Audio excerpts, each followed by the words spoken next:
জনাব নুরুল ইসলাম অলিপুরী তিনি জামাত শিবিরের বিরুদ্ধে কত লেখালেখি কত ওয়াজ করেছেন।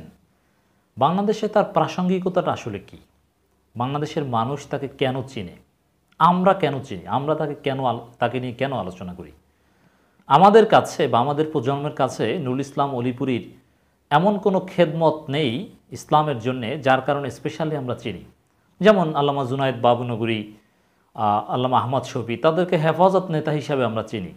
অথবা দারুল উলুম হাটাজারির কর্ণধার ছিলেন, ওস্তাদ ছিলেন, মুহতামিম ছিলেন, এই কারণে আমরা তাদেরকে চিনি। এরকম আরও খতিব ওবায়দুল হক, মাওলানা মহিউদ্দিন খান, এরকম আরও অনেক বড় দেওবন্দি আলেমদের অনেক মৌলিক কাজ আছে যে কারণে আমরা তাদেরকে চিনি। তাদের একটা স্পেশালিটি আছে। কিন্তু বর্তমান জীবিতদের মধ্যে, কৌমি আকাবিরদের মধ্যে প্রথম সারির হচ্ছেন এই জনাব আল্লামা নুরুল ইসলাম অলিপুরী। তার সম্পর্কে আমি ভালোভাবেই জানি, যথেষ্ট খোঁজখবর নিয়েছি। তো এই নুরুল ইসলাম অলিপুরীকে আমরা কিভাবে চিনি? ডাক্তার জাকির নায়েকের বিরুদ্ধে বিভিন্ন অপবাদ, মিথ্যাচার, গালাগালির কারণে চিনি।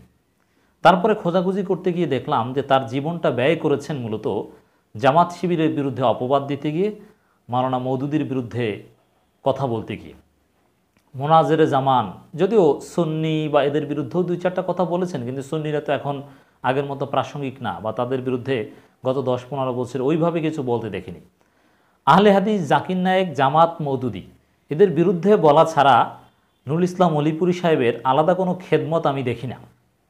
থাকলেও তার কোনো তাসির সাধারণ মানুষের উপর নেই। এই নুরুল ইসলাম অলিপুরী সাহেব, আমি যেহেতু তার সম্পর্কে জানি, তার ছেলের সম্পর্কেও জানি, তার এলেম নিয়ে কোনো আপত্তি নেই, উঁচু মাপের আলেম, এবং তিনি কোরআন হাদিস বুঝেন, হানাফি মাযহাবের উচ্চতর পণ্ডিত বলা যায়, কোনো সন্দেহ নেই। বিশেষ করে ভিন্ন মতকে রদ করার ক্ষেত্রে যথেষ্ট পাণ্ডিত্য রয়েছে। যদিও এই ভিন্ন মতকে রদ করা আর মাওলানা মওদুদী, জামাত শিবির কিংবা জাকির নায়েকের বিরোধিতা করা এক নয়। এদের বিরোধিতা করতে গিয়ে অবশ্য তাকে মিথ্যাচার করতে হয়েছে, মিথ্যার আশ্রয় নিতে হয়েছে। খণ্ডিত বক্তব্য, জাকির নায়েক নাকি বলেছেন যে কোরআনে ব্যাকরণগত ভুল আছে, অমুক্ত, এই ধরনের উদ্ভট কথাবার্তা তাকে লিখতে হয়েছে, বলতে হয়েছে, যেটা তাকে অনেক নিচে নামিয়ে দিয়েছে, জাতির সামনে একজন মিথ্যুক আলেম হিসাবে তাকে পরিচিত করেছে বা প্রতিষ্ঠিত করেছে। তো এই নুরুল ইসলাম অলিপুরী এইসব বিষয়ে বিতর্কিত হলো তার উসুলের এলেম নিয়ে। বেদাতীদের বিরুদ্ধেও কিন্তু তাকে বলিষ্ঠ কণ্ঠস্বর বলা হতো। এই বেদাতি বলতে কৌমিদের দৃষ্টিতে প্রতিষ্ঠিত বেদাতি কারা? বেরলবিরা, সুন্নিরা। তাদের বিরুদ্ধেও কিন্তু মোনাজেরে জামান তাকে বলিষ্ঠ কণ্ঠস্বর বলা হয়।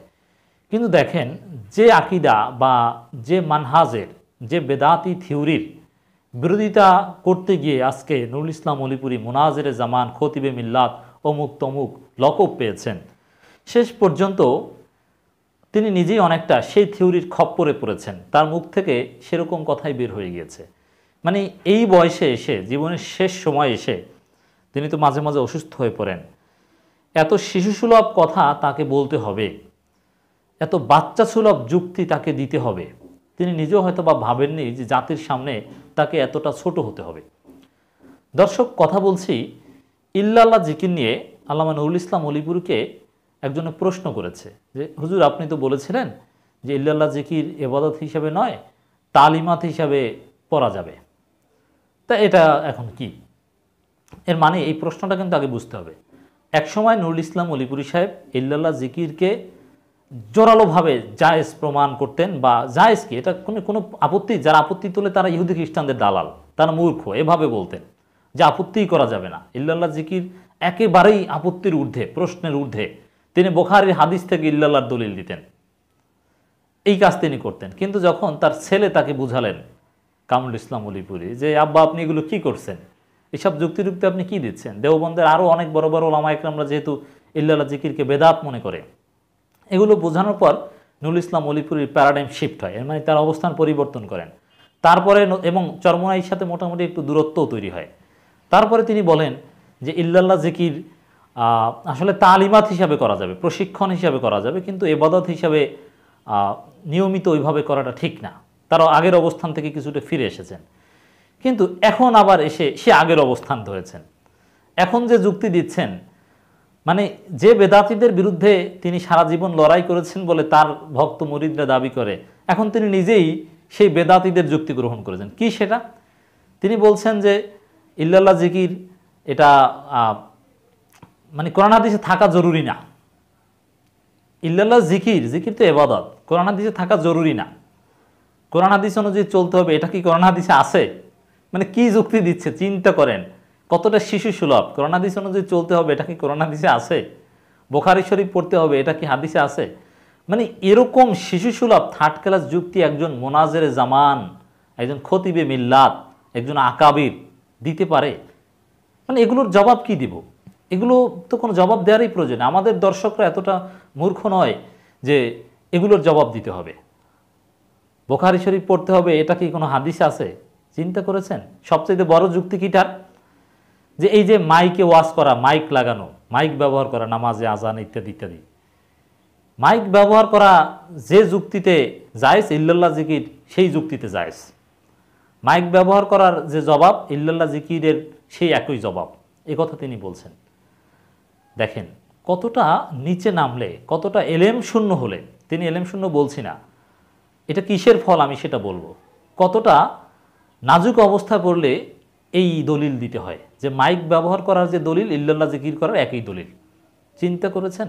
তো এটা একটু সাধারণ জনগণকে এর জবাবটা দেওয়া প্রয়োজন দর্শক।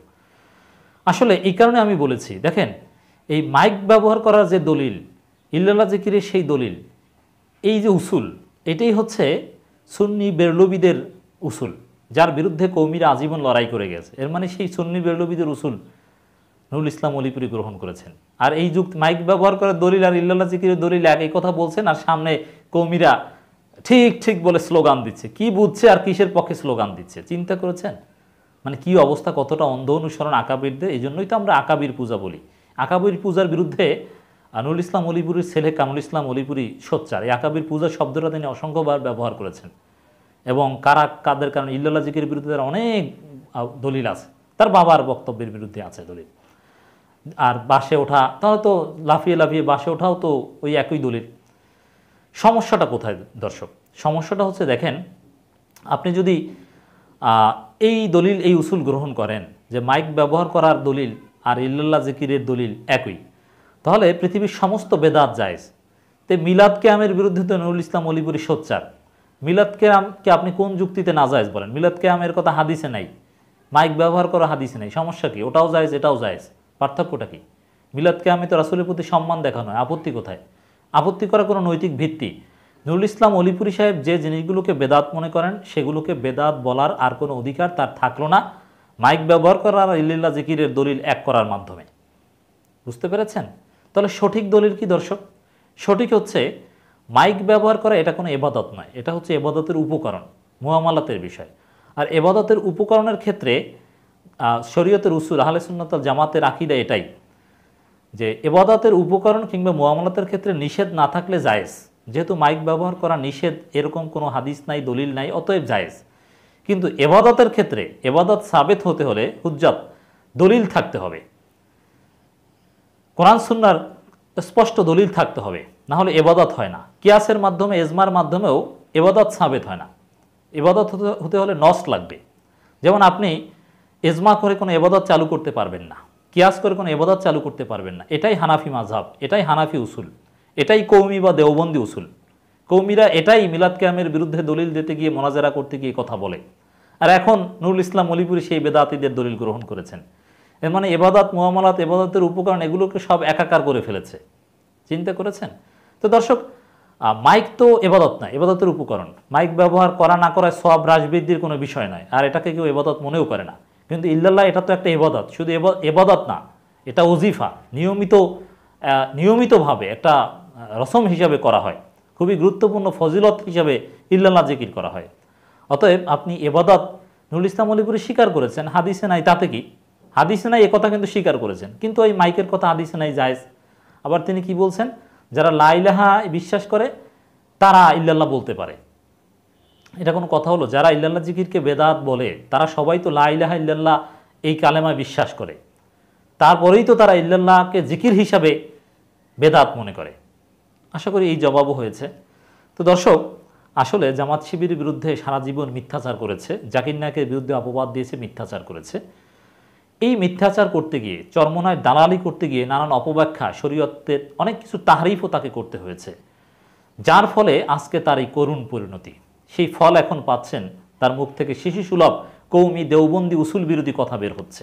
আশা করি জবাব হয়েছে।